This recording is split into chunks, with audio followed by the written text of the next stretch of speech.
نے دیتی، اگر صرف متاع الحیات الدنیا تک پہنچتے اس کی تو حد ہوتی ہے، کتنی روٹیاں کھا جائے گا، کتنا صابن استعمال کر جائے گا، اس کی تو حد ہے۔ ہوس کی کوئی حد نہیں ہوتی، تکاثر کی کوئی حد نہیں ہوتی۔ متاع الحیات الدنیا عزیزان من، ایک لفظ میں قرآن سارا مسئلہ حل کر جاتا۔ او کاش عزیزان من پتہ نہیں کب تک یہ باتیں آپ سے کر سکوں۔ قرآن کو اس طرح سے سمجھا کیجیے، کیوں ہر جگہ وہ یہ کہتا ہے متاع ہے، یہ صرف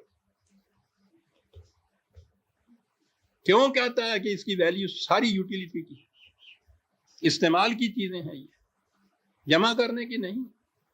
متاع الحیات الدنیا، نظام وہ کہ کوئی متاع الحیات الدنیا سے محروم نہ ہو اور متاع سے زیادہ کسی کے پاس رکھا ہوا نہ ہو، سیدھی سی بات ہے۔ متاع الحیات الدنیا، عزیزان مان، یہ ترجمے، یہ تفسیریں کیا قرآن کو بیان کریں گی کہ وہ کیا لفظ کیا جاتا ہے۔ متاع الحیات الدنیا، اس سے زائد جو ہے والآخرۃ عند ربک للمتقین، اس کے قوانین کا خیال رکھنے والے، اس کے مطابق چلنے والے، اس سے زیادہ اس کے بعد جو کچھ بھی ہے وہ سارا وہ سمجھتے ہیں کہ وہ خدا کا، اس کے ہاں سے یہ ملے گا۔ خدا کا ماننا سمجھ لیا، کہا یہ سب چیزیں سمجھا بھی دو، آ بھی جائیں۔ وَمَن يَعْشُ عَن ذِكْرِ الرَّحْمَٰنِ نُقَيِّضْ لَهُ شَيْطَانًا فَهُوَ لَهُ قَرِينٌ۔ کہا بڑی مشکل یہ ہے کہ یہ سرمایہ دار اکیلا ہی کچھ کم نہیں ہوتا، پھر مصاحب آ جاتے ہیں اس کے گرد و پیش کہ ہاں سا وہ سودا کر لینا بہت اچھا، اس میں یہ چیز جو ہے اس ترکیب سے ہو سکتی ہے۔ سرمایہ دار دولت والا ہو، سرمایہ دار حکومت والا ہو۔ قرآن نے تو یہ کہا ہے میں یاشو عن ذکر، کیا بات لفظ ہے یہ یاشو کی۔ آخری معنی تو اعراض برتنا بھی ہوتا ہے، اصل میں اس کے معنی ہوتے ہیں یہ جو چیزیں وہ بتایا نا کہ چاندی کے، سونے کے، یہ سارا کچھ نگاہ میں جو خیرگی پیدا ہوتی ہے نا، چکا چوند ہو جاتی ہیں چمک سے، اس کو کہتے ہیں یہ لفظ جو ہے یاشو، اس کا بنیادی مادہ ہے کسی کی مصنوعی چمک دمک سے آنکھوں میں خیرگی پیدا ہو جائے، جن کی نگاہوں میں یہ خیرگی پیدا ہو جاتی ہے تو قانون خداوندی صاف صاف ان کو نظر نہیں پھر آتا۔ جس کی یہ کیفیت پیدا ہو جاتی ہے، کہا پھر اس پر مسلط ہو جاتے ہیں یہ آگے مصاحب۔ یہ اگلی آیت کے اندر اسی کو شیطان کہا، کئی آیتیں اور یہ نہیں، اسی میں تو ہے شیطان،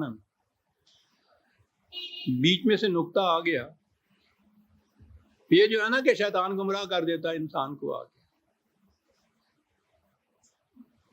یہ انسان کا اپنا نفس خود بڑا مکار واقعہ ہوا ہے، یہ نہیں کہتا میں گمراہ ہو جاتا ہوں، میں گناہ کرتا ہوں، میں جرائم کرتا ہوں، شیطان کرا دیتا ہے۔ ذمہ داری نہیں لیتا اپنے آپ پہ، شیطان کرا دیتا ہے۔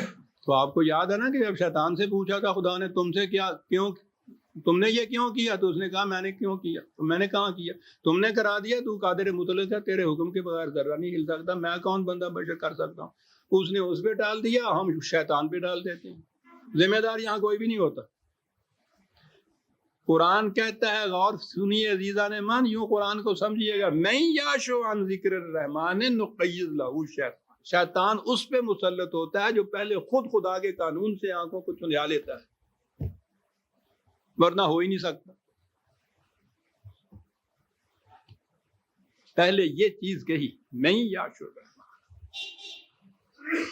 ادھر سے اعراض برتتا ہے تو آ جاتا ہے اس کے اوپر، فَهُوَ لَهُ قَرِينٌ، لفظ ہے قرآن کا، مصاحب کی شکل میں آ جاتا ہے۔ اور میں نے پچھلی دفعہ بھی کہا تھا یہ جو لفظ ہے نقیض، اس طرح سے کسی کے اوپر مسلط ہونا جیسے انڈے کا خول انڈے کے اوپر مسلط ہوتا ہے، باہر کی آواز تک اندر نہیں جانے دیتا، ہوا تک نہیں جانے دیتا، اندر کی آواز باہر نہیں آنے دیتا، یوں مسلط ہوتے ہیں۔ عجیب چیز ہے قرآن کی صاحب. کبھی آپ نے دیکھا ہو مصحف کیا کرتے ہیں تو پھر پتہ چلتا ہے یہ کیا کہہ گیا. وہ نہ باہر کی آواز سننے دیتے ہیں، نہ باہر کی کوئی حالات دیکھنے دیتے ہیں، نہ اس کی اپنی آنکھیں ہوتی ہیں، نہ کان ہوتا ہے، نہ دماغ اپنا ہوتا ہے. مسلط اس طرح سے ہوئے ہوتے ہیں.